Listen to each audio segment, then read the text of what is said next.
Hello everyone! So, andito na naman po tayo and it's another sit-down vlog. I hope hindi pa kayo nagsasawa na nanonood ng mga vlogs ko. And if you haven't subscribed yet, please consider unsubscribing. And for this vlog, we're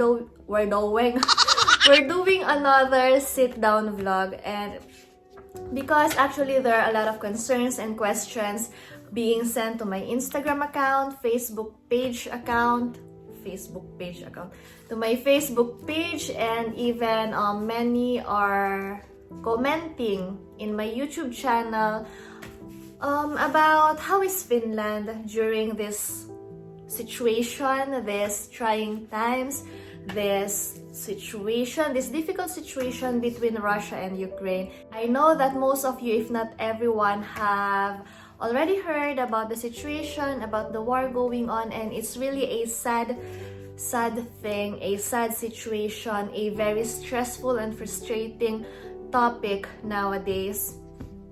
It's super stressful for me and super frustrating for me, but I would like to address the concerns, and I'd like to answer your questions with regards to this topic. And so yes, please continue on watching. So, disclaimer guys, before I start talking, what I'm going to tell you are all based from my opinion, from my experiences, from what I observe here, and this is basically just me, okay? So, I don't want to make any political comments, I don't want to be... Basta yun, everything that I'm going to tell now are based or according to my personal experiences and my personal observations and opinions, okay? So the very first thing that I've observed, that I have observed is tumaas ang gas price.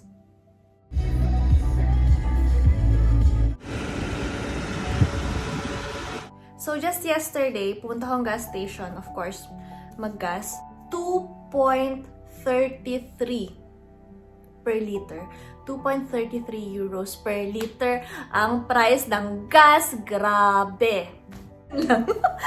Ayun lang. Basta tumaas, as in, sobrang tumaas talaga ang gas price. And since nag-start yung situation dun nga sa mga iba, dun, alam nyo na, ayun, as in, continuous siyang tumataas, ganyan.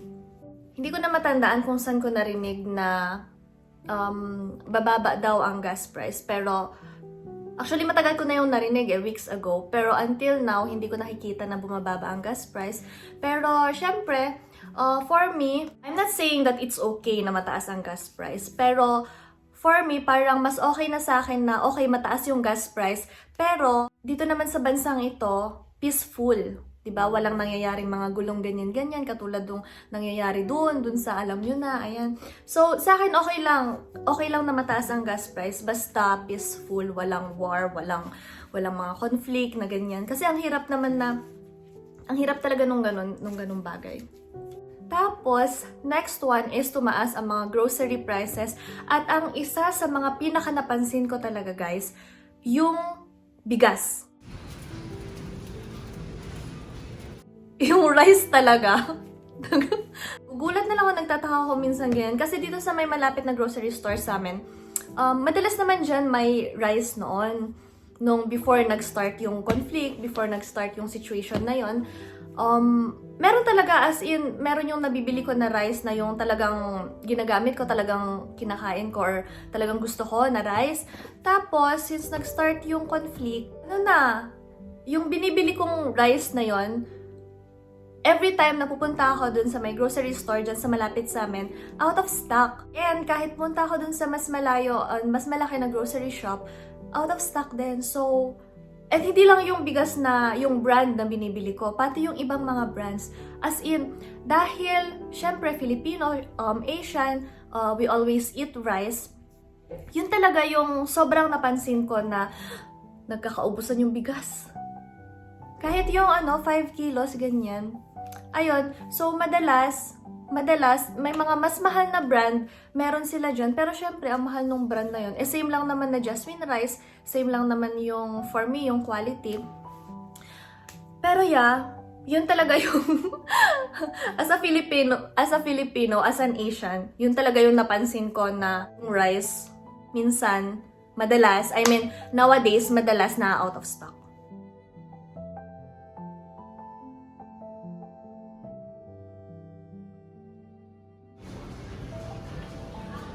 Guys, ang saya, may stock na ng bigas. Tapos, ayun guys, because the current situation is frustrating, nag-lesson akong manood ng mga news about that kasi nai-stress talaga ako na pinapanood, na nakikita yung mga nangyayari. Though I know naman na dapat, and it's wise, na dapat updated sa mga news and sa mga updates sa mga nangyayari. Kasi nga, ang lapit ng Finland dun sa mga bansang iyon. And ayun nga, siguro makikita nyo din sa news yung mga threat na nare-receive ng Finland from the bigger country. Kaya I know na dapat updated tayo sa news about sa mga nangyayari. Pero minsan kasi talaga it's frustrating, it's sad, and it's stressful. Kaya many times na ina-avoid kong tingnan yung news. And ayun, syempre, refugees are coming sa Finland galing Ukraine. And then back then, when I was still working at the vaccination center and COVID testing centers, we already received instructions on kung paano namin ma-instruct din itong mga refugees na to, itong mga taong ito, kung na mga ganyan. Kasi sa may vaccination center, naka-receive na kami ng memo kung saan namin sila pwedeng i-instruct na pumunta, kung anong number yung tatawagan nila. Kasi doon, mas makaka-receive sila ng more information na meant for them and kung saan sila pwedeng makahingi ng help with regards to social and healthcare services, ganyan. Tapos dun naman sa aking, I've mentioned before, na madalas akong nagpa-part-time sa may COVID testing center, and doon naman, the company was nice to do so na yung mga refugees with Ukrainian passport, libre yung COVID test nila, kasi madami ding mga dumating na nagpapatest na they are here in Finland just for a while, but they will be leaving the country and go to some other countries where they have relatives, ganyan. So, whenever they need this COVID swab test, the company was giving it to them for free, which I think was so nice of the company. So, when this all have started, actually, I remember sa work, hindi nagpapanik yung mga tao, pero we are very worried. Ganyan na parang anong mangyayari sa Finland since ang lapit natin sa dun kay bigger country. And pero people are calm, although I can really feel na nagwo-worry sila and na iniisip nila yung bagay na yon. And there was a time na yung aming nurse manager informed everyone na gagamitin yung TV dun sa may vaccination center, ipapalabas yung nagbigay ng speech yung aming Prime Minister and yung President about the current situation ng Finland. So ayun, sinabi ng manager namin na if we want to, pwede kaming pumunta and manood nung speech na yon para lang updated kaming lahat dun sa nangyayari. Days after the war really started, nagkaroon ng increase number ng passport application, ng mga renewal, ganyan. Nasa news yon, and yung mga kasama ko din, and actually ang dami kong mga kasama dati dun sa may old na workplace ko na nag-a-apply ng renewal of passport. And ayun nga, sinasabi nila na ang hirap mag-book ng appointment, ganyan. Lalo dito sa may Helsinki or dito sa may capital city, ang hirap kumuha ng appointment. So lumalabas pa sila, pumupunta sila sa mga ibang city, ibang area para mag-book ng appointment for passport renewal. So ayun, yun yung isa sa mga napansin talaga namin na siguro dahil nag-worry yung mga tao, I don't know, Madami kasi akong kasama din noon na expire na yung passport nila and parang they don't see it as a necessity na mag-renew ng passport.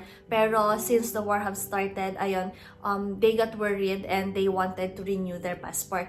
Pero sabi din nung news na this increase in number of passport applications or passport renewal is not directly related to what's happening between Ukraine and Russia. Dahil nga yung mga COVID restrictions ng mga countries and ng Finland, they are starting to loosen up. Kaya yung mga tao, they would like to travel more, ganyan. So, dun sila nagre-renew ng passport. So, ayun. Ano yung sinasabing reason talaga kung bakit daw biglang dumami.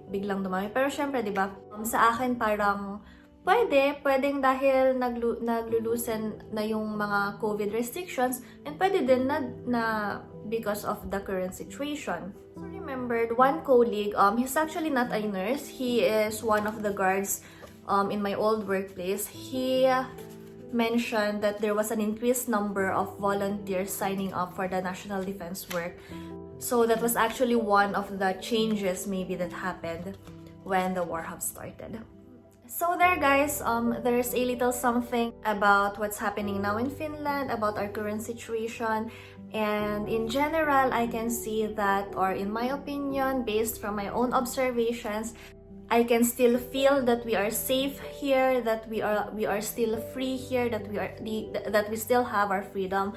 But of course, I don't want to assure anyone kasi ang dami guys nagme-message, nagtatanong safe ba ang Finland kasi may mga some of you are planning to come here to work, to come here to study, ganyan, and they are very much worried. So I don't want to assure anyone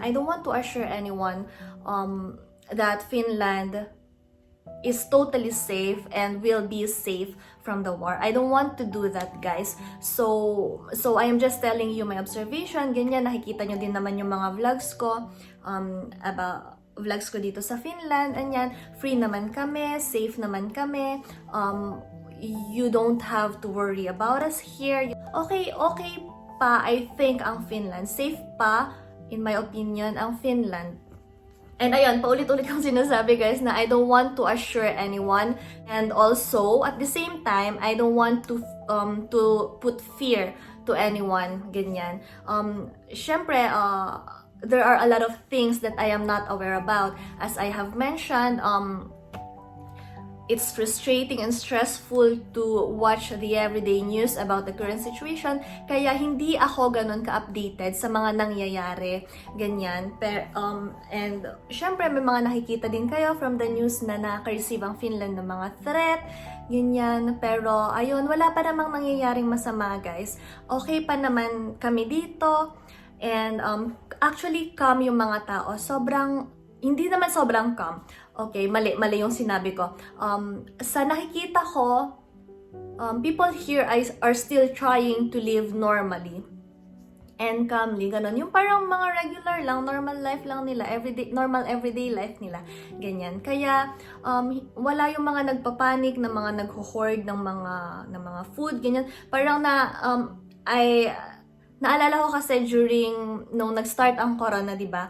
Ang daming nag-hoard ng mga food, ganyan, nagkakaubusan ng mga food sa grocery store, ng mga tissue, ganyan. Ngayon, walang nangyayaring ganon. Kaya hindi nagpapanik yung mga tao and okay pa. Yes. Pero ayun ha, ulitin ko ulit, I am not doing this video to assure anyone, and I am not doing this video or this vlog to put fear to anyone. I will keep on making vlogs about our life here in Finland, just so you can see kung ano yung mga nangyayari dyan sa amin, sa labas, ganyan. So there guys, I hope you get something from this video, from this vlog, and I hope you will continue on watching and see you on the next vlog.